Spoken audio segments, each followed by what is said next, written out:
नमस्कार। जंगली खेती पाठशाला में आप सभी का स्वागत है। इस चैनल जंगली खेती पाठशाला में जितने भी नए दर्शक किसान भाई देख रहे हैं, इस चैनल को लाइक करें, सब्सक्राइब करें और शेयर करना ना भूलें, क्योंकि यहाँ समय समय पे आपको कृषि संबंधित बहुत सी जानकारी मिलती रहेगी। ये देखिए, बांस इस साल लगाया था तो ये गर्मी के महीने में लगाया था। मैं इस बांस को कलम के द्वारा लगाया था और कलम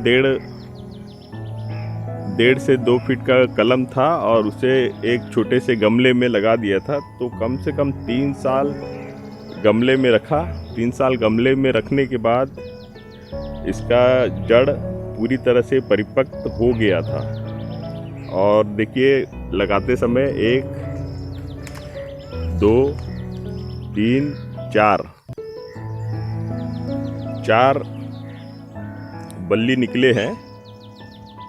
लेकिन लगाने के बाद देखिए, 4 में से 2 ही हमें दिखाई दे रहे जीवित है। तो अत्यधिक गर्मी के समय में लगाया था और लगाने के बाद बहुत तेज़ गर्मी पड़ी थी मई जून में, तो इसलिए हो सकता है कि बाकी पौधे मर गए हैं। लेकिन फिर भी बांस का पेड़ जीवित है। अभी अगस्त का महीना है और इस साल नए पौधे तो निकले नहीं हैं, लेकिन अगले साल से नए पौधे भी निकल के आ जाएंगे। तो ये जो कलम है, मेरे जो बड़े पेड़ दिख रहे हैं उसमें से ही कलम तैयार करके लगाया था। और ये जो बड़े पेड़ हैं, ये 5-10 साल पुराना पेड़ है जो देख रहे हैं। ये इसे भी मैंने कलम के द्वारा ही लगाया था। और ये पौधा देख रहे हैं, ये भी कलम से है। और इस साल बड़े पेड़ में से कलम निकाल दिया और निकाल के उस कलम को 2 पौधा को रोपित किया हूँ। तो ये देखिए, ये अभी तक मरे नहीं है और इसमें भी नए निकल चुके हैं। तो ये भी जीवित है। और जो ये इस पौधे को, जो नए पौधे निकले थे और बहुत तेज बारिश होने की वजह से पौधे के जड़ से निकले थे और जड़ में से शुरू से ही इसमें जड़ तैयार हो गया था। तो ऐसे कलम को लिया हूँ। तो ये पूरा लंबा कलम ले लिया हूँ और उसे लाके तुरंत ही ज़मीन में लगा दिया हूँ। तो ये देखिए, तो ये भी जीवित है। और यहाँ पे एक और है,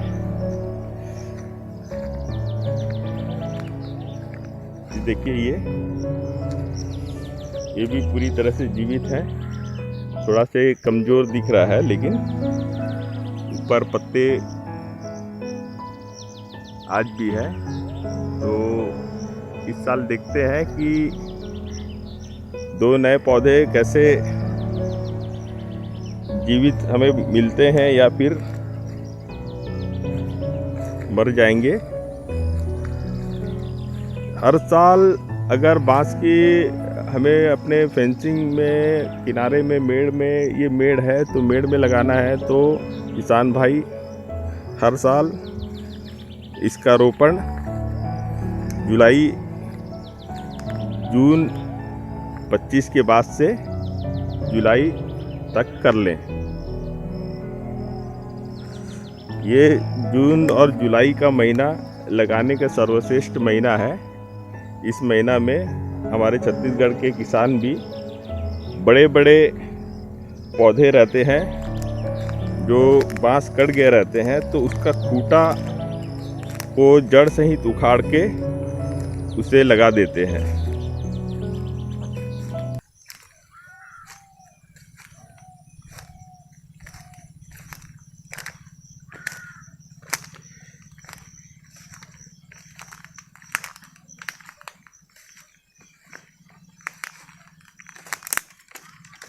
ये देखिए बांस का पेड़, और देखिए बहुत से छोटे छोटे कलम निकलते हैं। जैसे आपको दिखा रहा हूँ, ये जो पौधा है, तो ये आप यहाँ से काट के निकाल लीजिए और गमले में रोपित कर दें तो भी यह पकड़ लेगा। या फिर कोई भी पौधे का, जैसे अपन गन्ना लगाते हैं, उस विधि से भी हम इसकी बुआई कर सकते हैं। और ये देखिए नया पौधा निकला है, तो इसे भी यहाँ इसके जो गांठ है, गांठ की तरफ से सावधानी के साथ काटने के बाद लगा दें। तो इस विधि से हमें पौधा बहुत ही कम समय में तैयार होके मिल जाता है। हालांकि बांस के पौधे बीज के द्वारा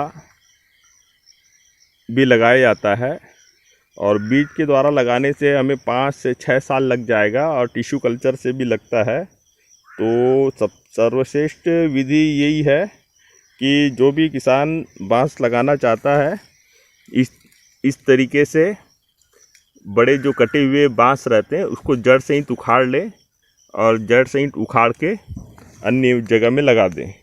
या फिर इस तरीके से जो बांस आपको मिलेगा तो उसे काट दीजिए। काटने के बाद ये दोनों तरफ से काटना है। काटने के साथ इसको ज़मीन में गमले में लगा दो। छोटा छोटा टुकड़ा करके भी, गांठ होना चाहिए, और इतना छोटा टुकड़ा करके भी आप ज़मीन में लगा दोगे या गमले में लगा दोगे तो मई जून के महीने में लगाना है, तो आराम से नए पौधे तैयार होके मिल जाएंगे।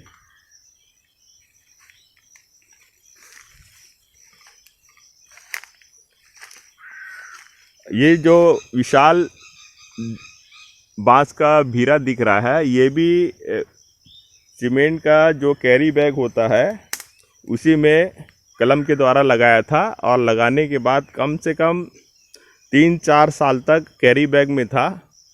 उसके बाद ही उसे लाके यहाँ रोपित किया गया था। तो इस तरीके से आप बांस को लगाने का जो भी विधि आपको पसंद है उसे आप लगा सकते हैं।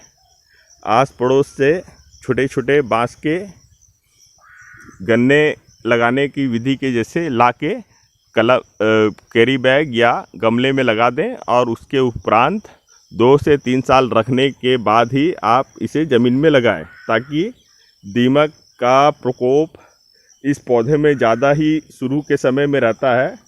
तो दीमक से बचने के लिए 1.5 बाई 1.5 का गड्ढा खोदें, और नीम के पत्ते डालने के उपरांत फिर वर्मी कंपोस्ट, रेती को मिक्स करके आप नए पौधे को रोपण करें, और शुरू के समय में अच्छे पानी दें। और 1 साल का देख रेख खास ज़रूरी होता है। 1 साल के बाद आप जब इसमें नए पौधे निकलेंगे तो उसके बाद बांस को लगाने के बाद देखने की ज़रूरत नहीं है। ऐसे ही समय समय पे किसान भाइयों को नई नई जानकारी मिलते रहेगी। इसीलिए लाइक करें, सब्सक्राइब करें, शेयर करना ना भूलें। धन्यवाद।